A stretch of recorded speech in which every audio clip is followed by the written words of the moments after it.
생각대로 수익이 나질 않아 고민하고 있진 않나요? 혼자 힘으로만 해내겠다는 것은 자산 손실을 초래할 수 있습니다.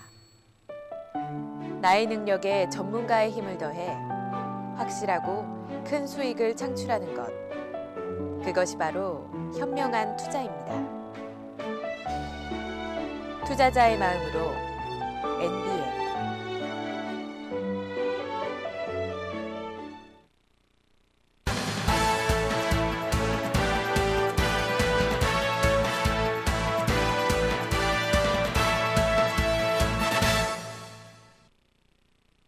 (1월 10일) 이 시각 주요 뉴스입니다. 정부가 오는 14일부터 전기요금을 4.4% 인상할 예정인 가운데 산업계가 반발하고 나섰습니다. 대한상공회의소를 비롯한 14개 경제단체는 전기요금 인상을 지양해달라는 건의문을 10일 제출하고 나섰습니다. 대통령직 인수위원회가 중소기업의 증여세 특례 한도 확대 방안을 검토하고 나섰습니다. 기업이 일자리를 많이 만드는 사회적 책임을 이행해 경제성장의 효과를 나누는 각 당선인의 정책 기조가 본격적으로 반영되고 있습니다. 정부가 공공기관의 비정규직 4만 6천여 명을 정규직으로 전환하기로 했습니다. 정규직 전환 대상자는 공공부문 비정규직 가운데 상시적이고 지속적인 업무에 2년 이상 종사한 사람들입니다. 국내 10대 그룹 상장사의 순이익이 전체 상장사의 80%에 육박하는 것으로 나타났습니다. 이 같은 대기업과 중소기업의 양극화 현상이 심화되면서 새 정부의 중소기업 육성 정책에 대해 관심이 집중되고 있습니다. 시청자 여러분 안녕하십니까? NBN 뉴스 시작합니다. 첫 번째 소식입니다. 오는 14일부터 산업용 전기요금이 4.4% 또다시 인상됩니다. 그런데 한전의 전기요금 기습 인상에 대해 산업계가 일제히 반발하고 나섰습니다.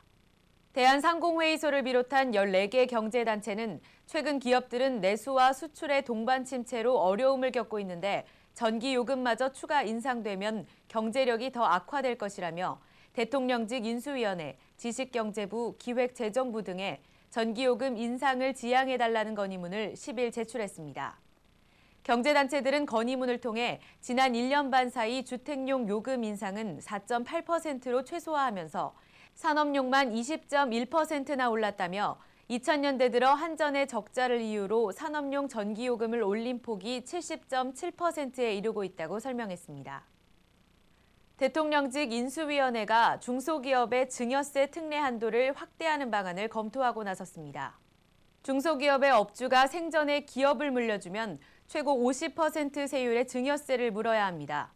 미리 기업을 물려주려고 해도 세금 부담 때문에 이를 주저하게 만드는 것인데 이 때문에 정부는 그해 증여세의 특례 규정을 신설했습니다.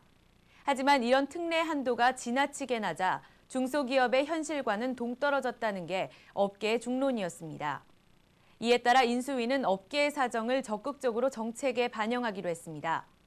인수위는 추가적으로 증여세와 달리 업주의 사후에 과세하는 상속세의 과세 표준 공제 범위를 늘리거나 공제 후 적용 세율을 낮추는 방안도 검토하기로 했습니다.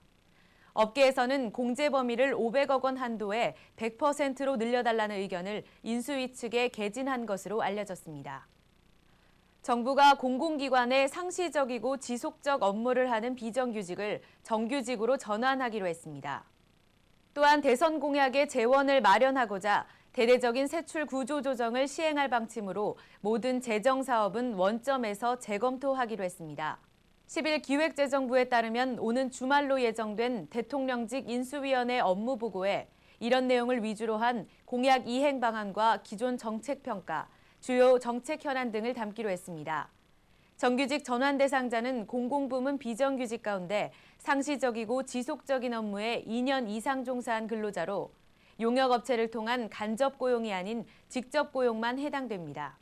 기재부는 2015년까지 공공부문 비정규직을 정규직으로 전환한다는 박 당선인의 공약에 따라 앞으로 전환 실적을 공공기관 경영평가에 반영할 방침이라고 밝혔습니다.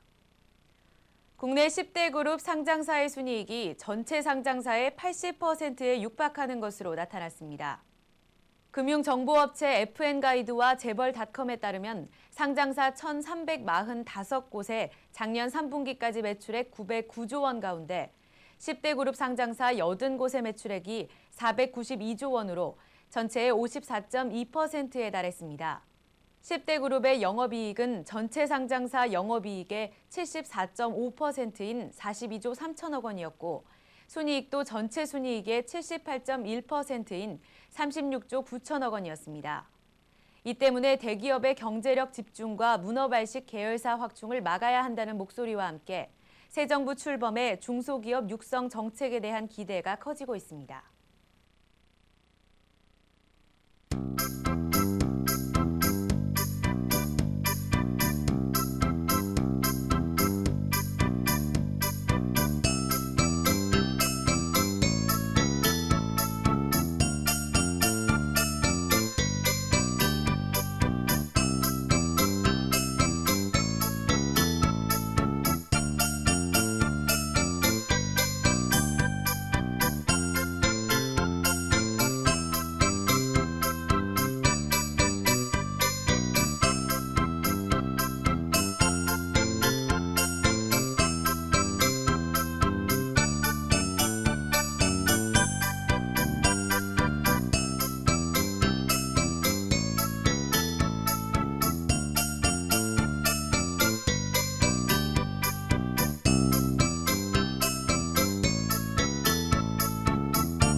네, 안녕하세요. 네티즌들의 관심사를 짚어보는 네티즌 투데이 시간입니다. 지금 현재 네티즌들은 어떤 뉴스를 가장 관심 깊게 보시고 계실까요? 지금 저와 함께 확인해 보시죠. 먼저 네이버 랭킹 뉴스로 가보겠습니다. 네, 1위 보시죠. 쌍용차 사장, 정치권은 제발 손 떼달라. 이런 기사 올라와 있는데요. 내용 확인해 보겠습니다. 네, 쌍용자동차의 사장과의 인터뷰를 내용인데요. 이우일 사장은 정치권은 쌍용자동차 일에 손을 떼달라고 간곡하게 부탁을 했다는 내용입니다. 이 노조가 격양되기 때문에 회사 정상화에 대한 책임이 더욱 무거워진 상황에서 외부에서는 이를 정치적으로 이용하려고 한다며 답답한 마음을 감추지 못했습니다.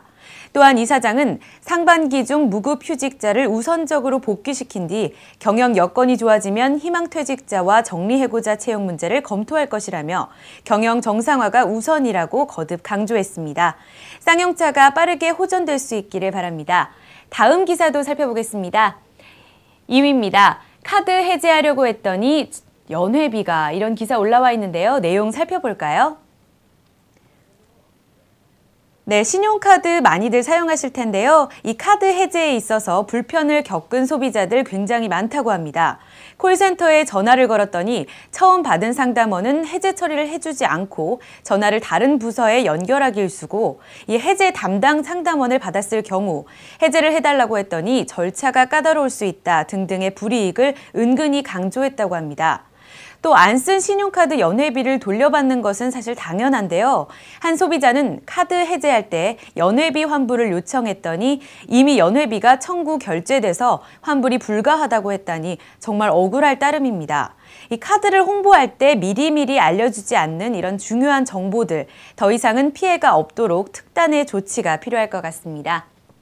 계속해서 보시겠습니다. 3위입니다. 대학가 원룸도 깡통 신세. 대학가에는 원룸 정말 많죠. 그런데 이 대학가 원룸도 이제는 투자금은 고사하고 생계비도 벌기가 어렵다고 합니다.